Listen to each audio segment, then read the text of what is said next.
What is up, everybody? Welcome back to another video and my second daily upload for January 2020. Thanks for tuning back in.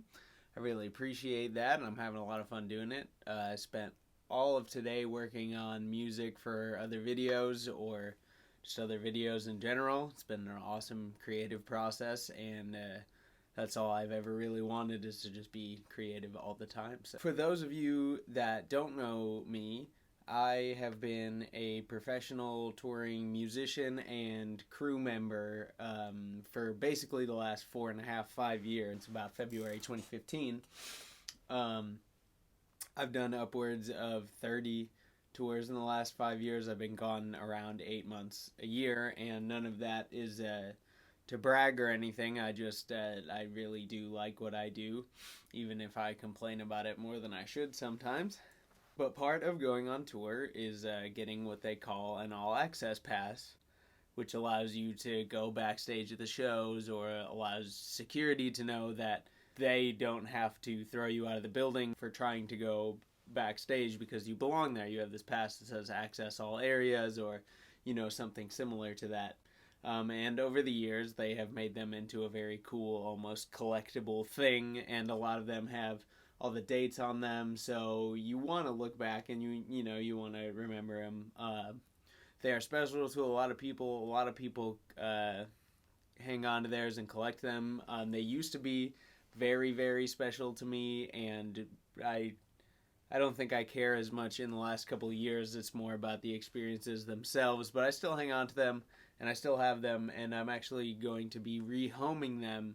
I want to put them in some strand lights, probably behind me somewhere up over there. So I took them out of the frame, some of them out of the frame, and I wanted to share them with you guys, what they look like, and just, maybe a quick story or memory about the tour. And I have shuffled them up. I've made them completely random so that when I look through them, it's still fun. Some of them belong together, so if they separate, I'll just go through and grab the other one and reshuffle it. But yeah, over the last 5 years, I have toured with bands like The Browning, Enterprise Earth. I have worked for Cane Hill, Oceano, I Wrestled a Bear once, and a few other bands around and in that scene. And I sell merchandise, I do their lights, I help drive, and I do basically whatever I can. So shout out to all of those bands that have kept me employed over the years, as well as my own band, for letting me join and having an amazing time. But without further ado, let's get through to some passes. So I am going to shuffle these up.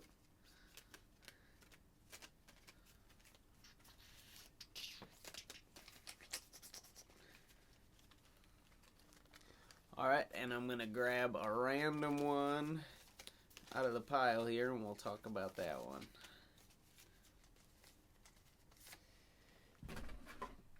Cool. So, if we can get that there, this is the Oceano Ascendance album release tour laminate, and this is the first tour that I ever worked for Oceano on, and it was really like my first real tour ever. And it was a trial by fire, and I had no idea what I was doing. So that, was very, very unnerving. But this was my first professional tour ever, and I could not be any more grateful to Adam Warren or any of the rest of Oceano for the opportunities that they gave me over the year. And this tour opened the door to just so many more opportunities and so many more tours and employments. And so thank you very much to Oceano, and this was February 2015. So let's go ahead and grab the next one here. Oh, so this is the Living in the Fallout European headliner, which was The Browning, It Lies Within, and Blessing a Curse. And fun fact about this tour, it was the one that we got robbed on. So we were in Italy, in Milan, Italy, and someone broke into our van and stole all of our personal items, like almost $10,000 worth of stuff. We had to cancel half of this tour, so half these dates on the back did not happen. Unfortunately, we did make it up to them, I think, though. But yeah, that is a fun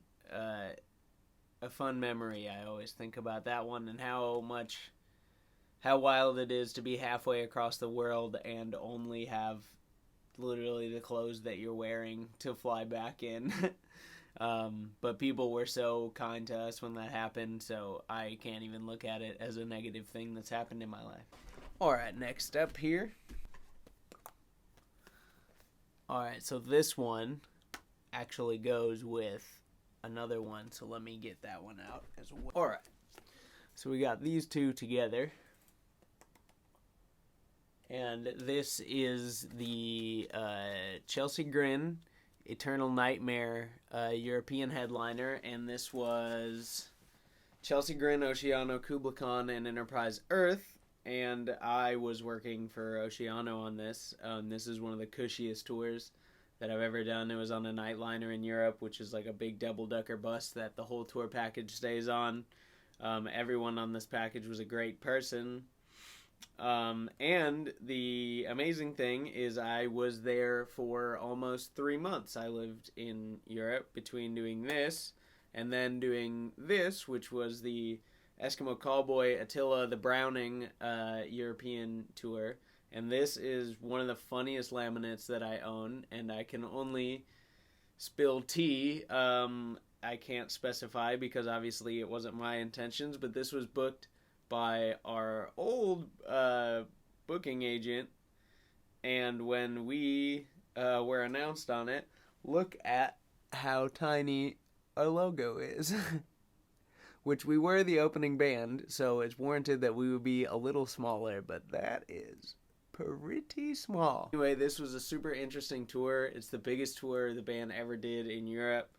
Playing huge shows like that is always fun every time, where people just lose their minds and love music so much. So this is a period of my life that I look upon very fondly. Shuffle them up.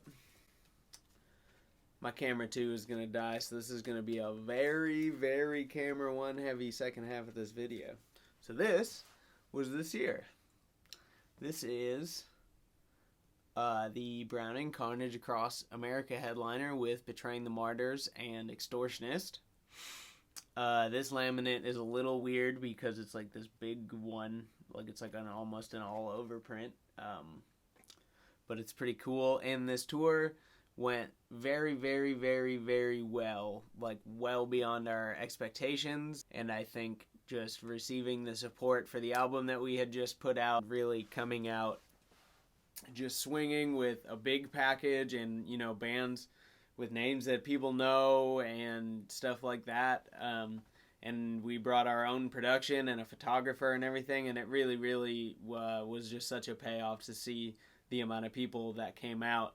And it's funny when I think about these things now, because all that I remember mostly is the good stuff about the tours, and that's not always the case while you're on them. But you forget about the bad stuff as you distance yourself from them. So this tour, I really, really appreciate everyone that was on it and came to it. And it really sort of set the groundwork for where we're at now. Such an amazing thing. This is a good one. This is the Space Slam tour. And so this is Rings of Saturn, the Browning and Lorna Shore. And I think it was something like 18 days long. It was very short, but it was actually like a certified banger of a tour. My camera 2 just died. It was quite the banger of a tour. Like, way better than it should have been. And I think this is when we really started to notice. This was in 2016, by the way. This is when we really started to notice that like people did care about us and just about metal music again in general, and people started coming out, and these shows were really good. I made some friends on this tour that will definitely be my friends for a very, very long time. Um, yeah, I wish this one was longer. So now we have With Full Force. This takes place in Germany. It's a big metal festival, and this is the biggest show I've ever played, ever. We played at like 1 in the morning to probably about like 6,000 people. We flew to Germany for 1 day to make this happen, or like 1.5 days or something like this. We got delayed because Amon Amarth got delayed because of the football match that was on, and it was Germany, I think, versus France for the World Cup. This was also 2016, and Germany won the World Cup, and then Amon Amarth started playing In Pursuit of Vikings. Never seen somewhere explode like that. So when it was time for our set in the tent, all those people came over after Amon Amarth, and it was an absolute banger. So this is, to this day, the biggest show that I've ever played, ever, with Full Force 2016. So this is the Summer of Screams North American tour. This was 2018. A little close up there for you. This is another one. Powerman 5000 dropped this, which I was bummed about because I love Powerman 5000. This is the only laminate I've ever had that has my face on it, and it's very tiny, but there's our promo. And this one was cool. There's a lot of good friends on this one. There was a lot of also what seemed like unnecessary drama, not between bands or anything. But this was Mushroomhead, us, Psycho Stick, Kissing Candice, Unsaid Fate, Voodoo Terror Tribe, and Sky Burial. And a few of those bands were only on some of the days, but this was another tour that I definitely remember people like showing up for us. And that was a super cool feeling, being out, with a band that's been around the block as long as Mushroomhead has been around. Just combine those two sayings. You can't just do that. And this was our second tour with Mushroomhead, and we still get people at every single show that come up to us and tell us that they saw us for the first time with Mushroomhead. So those tours benefited the Browning and the band and us in general just so much. So this is a fun one. This one I only included because the laminate's kind of cool. I don't drink alcohol, but this was Of Mice and Men, Bless the Fall, Cane Hill, Fire from the Gods, and a band called Moscow. I was working for Cane Hill on this one, but it's holographic, and it looks like a Jameson bottle. I really, really like the Of Mice and Men guys. I can't wait to see them again, honestly. That's all for this one. What do we got? Okay. This was the first tour that I ever did with Cane Hill. You can hardly even see that one. These were made by our tour manager, and mine fell apart, so we taped it together. But it was Cane Hill and My Enemies and I, the super awesome tour, 2017. And I agreed to work for Cane Hill. I agreed to work for them for like a month. And I ended up working for them for 3 months straight, and this was the start of that whole relationship, which I was in Wit's wedding, and they're my friends to this day, and I will work for them more this year. This was the start to all of that, so that is why I chose to include this one. So this is the Confessions tour. This was in 2015. This was Alisana, Capture the Crown, The Browning, Conquer Divide, and The Funeral Portrait. This was my first tour ever with the Browning. I was working for them. I was not in the band yet. I met so many people on this tour that are my friends to this day, and that means so much to me. This tour is so special for some reason. I don't know why, but there was just this energy about it that I don't know if I'll ever feel again on the road. Maybe because it was one of my first really long tours or big tours, or my first exposures to these, kinds of people that might be my friends for years to come. But one thing that sticks out about this is there was one day that Capture the Crown, there was one day that Capture the Crown's van broke down. We piled about probably 14 of us in the Brownings van and drove them, I think, to the next show or to a hotel or something like that. But it was like through the middle of the desert, and it was 100 degrees, and the van was struggling. My first time that I ever went to Europe, this is the Winter Tour 2015 with the Browning, Silent Screams, Capture the Crown, and Walking with Strangers. It was my first time ever on a tour bus, which was awesome. My first time going to Europe, so many new experiences and new things. It was my first tour playing for the Browning. I think I forgot to mention that. So it was just an incredibly exciting period in my life, and very, very interesting to see all of Europe for the first time. And there's people that from this tour that I still talk to this day or still keep in touch with. The last day of that tour was this, which is Knockdown Festival, which takes place in Karlsruhe, Germany. I think I said that right.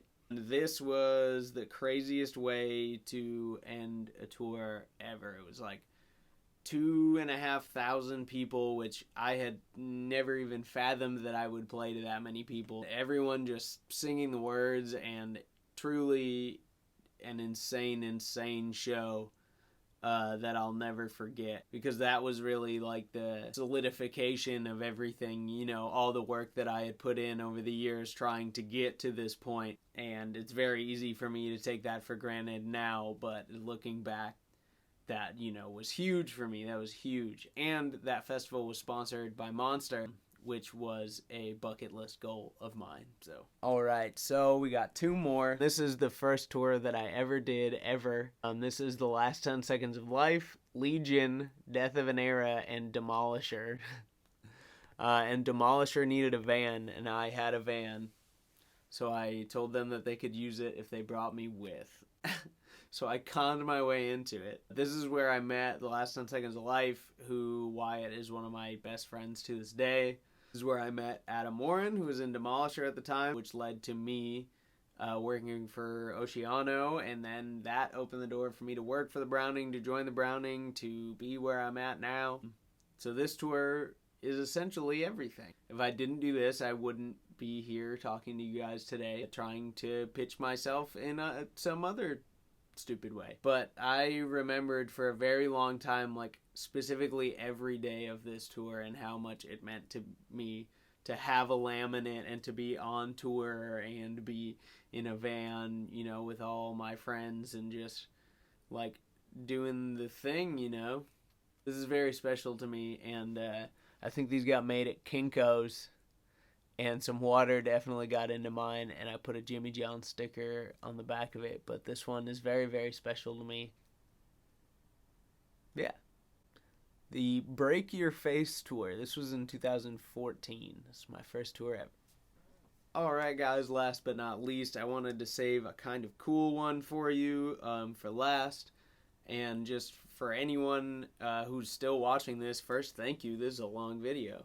I just want to say that anyone who wants to do this, anyone who wants to play music or wants to work for bands or tour for a living, is completely possible. Anyone can do anything. And all of these people that I call my friends now were once people that I looked up to in bands that I wanted my local band to open shows for and sound like. And truly your heroes can become your friends, and it's just about being in the right place at the right time and putting in the work, and you can do anything that you set your mind to. So keep that in mind, and just always put yourself out there, and don't be afraid of the rejection, because it's going to happen. But you need to try it. This is my last All Access Pass. This is my last laminate for the video, and this is from 2016. This is the Straight Outta Hell tour.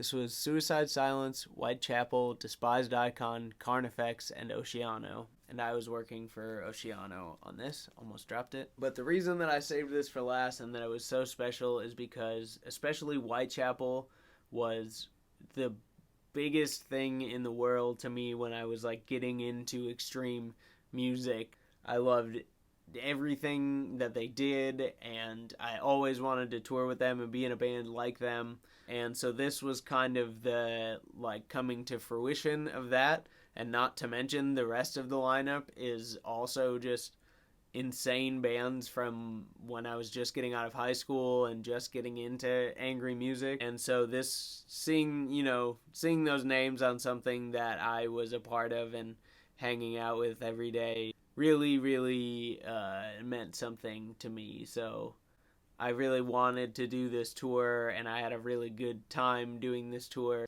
It taught me a lot about what like big bands do and how big bands tour and how big bands act. That is it. So that is the end of my daily upload for the second day of January. Alright guys, thank you so much for watching the video. That is the end of my second daily upload for January, and I just want to remind you to subscribe today, and I'll see you tomorrow.